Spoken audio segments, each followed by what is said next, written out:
All right, welcome back. We are examining obesity as a growing crisis in Jamaica. According to the most recent Jamaica Health and Lifestyle Survey, over 54% of Jamaicans are overweight or obese, with a rate higher among women, affecting 2/3 of those 15 and older.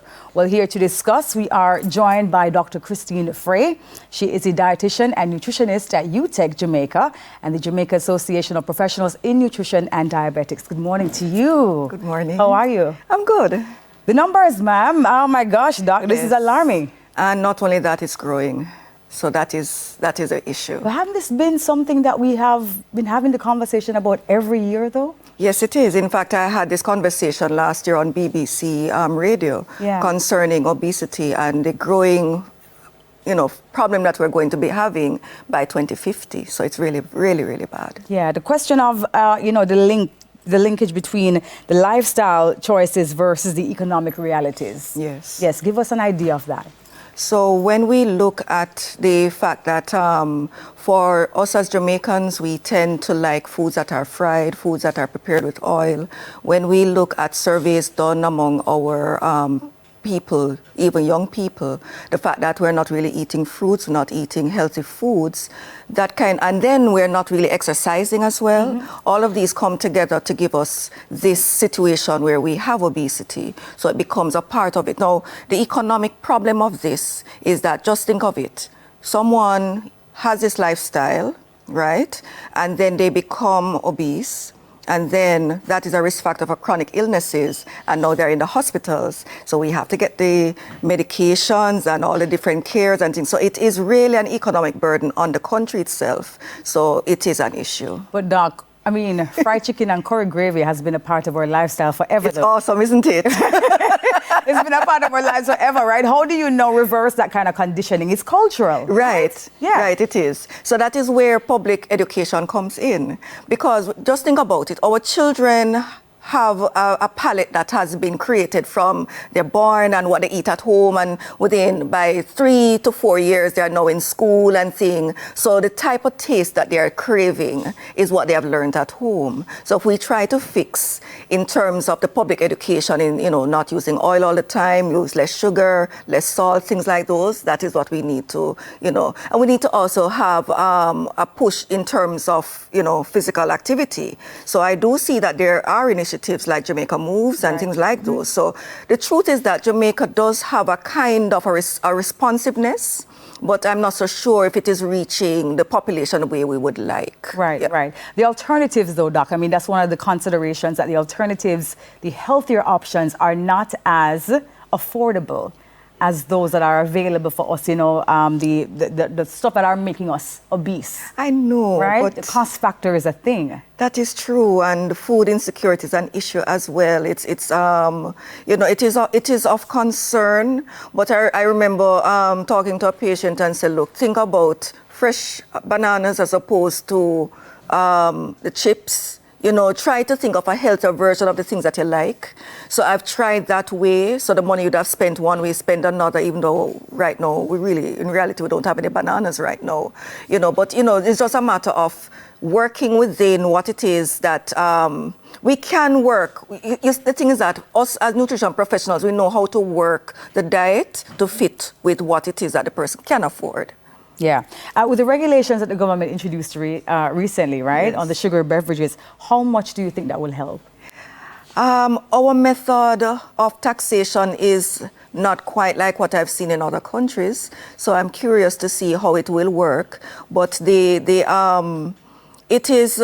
I believe there is good intent in this initiative, and in every other country that it has been implemented, there has been a lessening in terms of purchasing of sugary beverages. So I do hope that it will help. Yeah.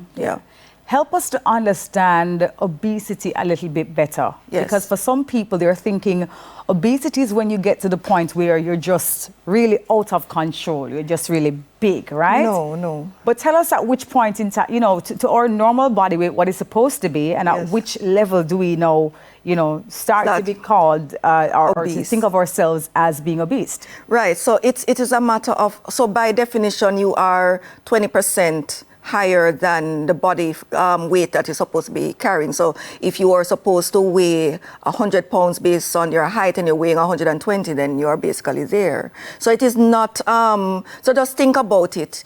If you are wearing a coat that is 20 pounds heavier than it should be, it is a lot of burden to carry around. So that is it by definition. We look at a BMI that is over 25.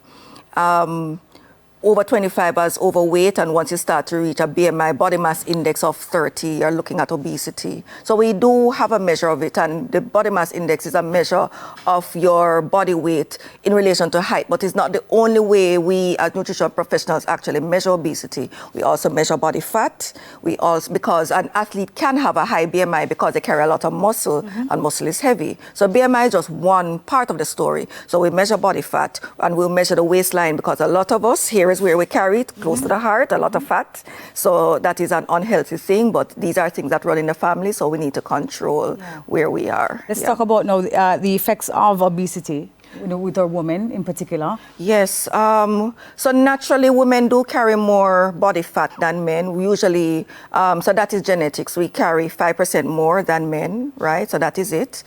But unfortunately, a lot of women, we tend to gain a lot of weight over time. And I think a lot of it for, you got pregnant and you put on weight because you're eating for two, and it starts there. And you have given birth, but you have not taken off that weight, and you're now running around with this child and thing, and so your care may move away from you to the child and so on. So I think that may be that kind of situation that put a lot of women in that obesity. But even before some women get pregnant, they have different hormonal imbalances, etc. And there you go. Also contributes to the body retaining the weight, though. Yes, and then it becomes another challenge after menopause. Yeah. So you find that for women, hormonally, we do have a challenge because we naturally are fatter, right? And then we still have all of these changes in our bodies that we have to be controlling over time. Yes. Lots of good information here, right? Yes. Is there somewhere that people should be calling to get more information concerning obesity and just really choosing a healthier lifestyle? So yes, we do have the Jamaica Association of Professionals in Dietetics and Nutrition, JAPINAD. So you can find us on Facebook, it's called JAPINAD OWN, OWN, or at JAPINAD1 for Instagram, and at JAPINAD on TikTok.